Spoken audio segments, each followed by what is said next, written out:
आप सभी को मेरा प्यार भरा नमस्कार। हमारे YouTube चैनल लाइफ और प्लांट पर आप सभी का स्वागत है। तो जो पौधों की दुनिया में जो आज हम पौधे का जिक्र करने वाले हैं वो जो है बैंगन की फसल है। और बैंगन की फसल जो है बहुत ही अच्छी फसल होती है। और ये क्या है, पूरे साल चलने वाली होती है। एक बार लगा तो साल तक चलती रहती है और किसानों के लिए बहुत ही अच्छी फसल मानी जाती है, क्योंकि और ये काफ़ी स्ट्रॉन्ग फसल होती है और इसमें क्या है, पानी का और अधिक वर्षा का ज़्यादा प्रभाव नहीं होता। तो आज जो हम जिक्र करने वाले हैं, जो बैंगन में लगने वाले कीट और उनकी समस्याएं का कैसे निदान किया जाए, तो आज हम वो जिक्र करने वाले हैं। तो आपने देखा होगा कि बैंगन में बहुत सारे कीड़े का प्रकोप होता रहता है। तो जो मुख्यतः जो इसमें कीड़े का जो प्रकोप होता है वो जो है इसमें तना छेदक जो है या शूट बोरर, और दूसरा है फ्रूट बोरर। तो हमने इस प्लांट पर देखा कि ये देखिए, इस प्लांट पर जो भी फ्रूट लगा हुआ उससे कुछ निकल रहा है। आप ये देखिए, इसमें से ऐसे निकल रहा है। तो ये जो क्या है, इसका जो फ्रूट बोरर है, फ्रूट बोरर आप ये देखें, हमने एक फ्रूट तोड़ के देखा तो उससे ये फ्रूट बोरर इंसेक्ट निकला। ये देखिए, तो ये क्या करता है, ये इसका फ्रूट बोरर है और ये इसमें छेद करता है। और छेद करने के बाद क्या है, ये जो फ्रूट को खाता रहता है अंदर और उसकी जो विष्ठा उसकी निकलती रहती है। तो ये जो इंसेक्ट होते हैं, जो कीट होते हैं, तो उन कीटों की क्या 4 अवस्थाएँ होती हैं। पहला जो ऐसे एडल्ट होता है। तो एडल्ट क्या है, जब उसमें एडल्ट में मेल और फीमेल होते हैं जो दोनों मैटिंग करते हैं, क्रॉसिंग करते हैं। उसके बाद क्या है, वो अंडे देते हैं और अंडे से कुछ टाइम में क्या फिर लार्वा निकलता है। जो ये लार्वा होता है, इसका लार्वा बहुत ही नुकसान पहुंचाता है। फिर ये लार्वा से जो है प्यूपा बनते हैं और प्यूपा से फिर एडल्ट बनता है। तो इस तरह से आप देखोगे कीट की 4 अवस्थाएँ होती हैं। जो तितलियाँ होती हैं वो इन्हीं की एडल्ट अवस्था होती है। तो हर कीट की जो तितली है वो अलग अलग होती है, जैसा आप हमने बताया, पहले भी आपको बता चुके हैं। तो ये जो है आप इसको पहचान सकते हो, ये आपका जो इंसेक्ट है ये फ्रूट बोरर है। और फ्रूट बोरर और शूट बोरर दो इसमें इंसेक्ट लगते हैं।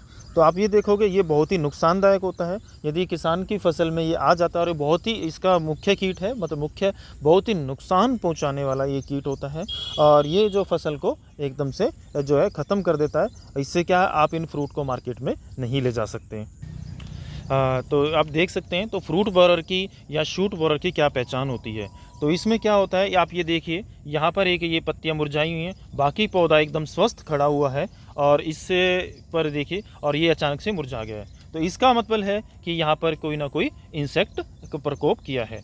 तो आप इसको देखेंगे तो यहाँ पर कोई आपको एक छोटा सा छेद मिलेगा, जैसे यहाँ पे ये छेद मिला है और यहाँ से ही इसने एंटर किया और जो इसके पार्ट को होता है वो खा जाता है। और ये आप देखिए, ये जो है एकदम ब्लैक रंग का हो गया है और इसने इंसेक्ट को खा लिया है। यहाँ के इसके स्टेम को जो जाइलम फ्लोएम पार्ट होता है, जो अंदर से जाइलम होता है, जो रूट से शूट तक न्यूट्रेंट पहुँचाता है, उस पार्ट को खा लेता है। जिससे क्या है, ये यहाँ से एकदम कटक देना टूट जाता है और जो है आपका जो शूट्स है वो ख़त्म हो जाता है। और जो शूट्स का ख़त्म होने से क्या होता है कि इस पर जो है नई पत्तियाँ, जो फ्लावर आते हैं वो नई पत्ते उस पर आते हैं। तो जिससे क्या आपकी सीधे एकदम आपकी फसल नुकसान हो जाता है।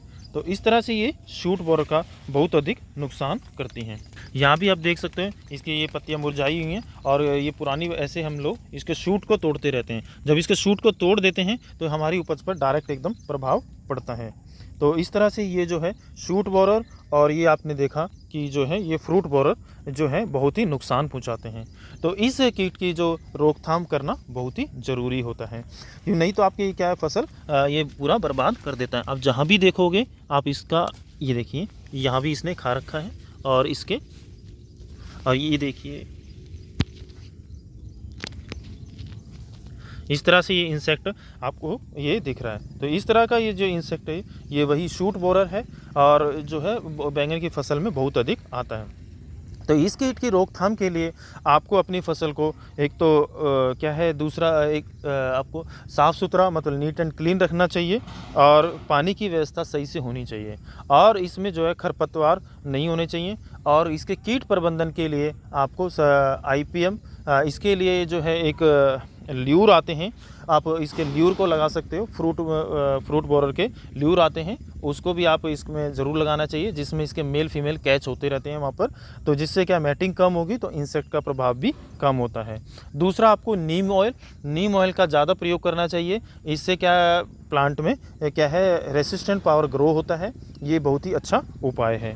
तीसरा, आपको जो इंसेक्टिसाइड आते हैं मार्केट में, जैसे आपको कोराजेन है या फिर इमामेक्टिन है, इस तरह के जो आपके सिस्टेमिक फंगिसाइड है, जो इसके सिस्टम में जाकर प्लांट के इनको इंसेक्ट को जो है मारते हैं, ख़त्म करते हैं, आप उनको ऐसे खरपतवारों ऐसे एक कीटनाशी का प्रयोग आपको करना चाहिए। तो इससे क्या, इस फसल को आप काफ़ी आसानी से बचा जा सकते हैं। और एक दवाई है बेराजाइट, जिसमें नोवलुरान और क्या है, इमामेक्टिन, दोनों प्लस करके होते हैं। इसके काफ़ी अच्छे प्रभाव देखे गए हैं। पर इन दवाइयों को प्रयोग करने से पहले आपको जो है इसके फ्रूट और ये जो शूट हैं इकट्ठा करके, कहीं भी जो इससे इस कीट से जो ग्रसित फ्रूट हैं और जो शूट्स हैं, उनको इकट्ठा करके एक खड्डे में 2 से 2.5 फीट गहरे गड्ढे में दबा देना चाहिए, तब आपको ये स्प्रे करना चाहिए। और स्प्रे करने के 7 दिन तक आपको इस फसल से जो है जो फ्रूट मिलते हैं उनका यूज नहीं करना चाहिए। तो इस तरह से आप यदि इसका प्रबंधन करते हैं तो आपको जो है इस समस्या से काफ़ी निजात पाया जा सकता है। और नीम खली का आप ज़रूर प्रयोग करें। इससे क्या, इनसे इसकी रेसिस्टेंट पावर ग्रो होती है और ये बहुत ही अच्छा प्रभाव आपको देखने को मिलता है। तो इस फसल से रिलेटेड आपको कोई और समस्या हो और इस इंसेक्ट के रिलेटेड आपको कोई और जानकारी चाहिए तो आप हमें जो है कमेंट कर ज़रूर बताएं। यदि आपने बैंगन की फसल लगाई है तो यदि आपके पास भी यदि ये समस्या आ रही है तो हमें ज़रूर बताएं।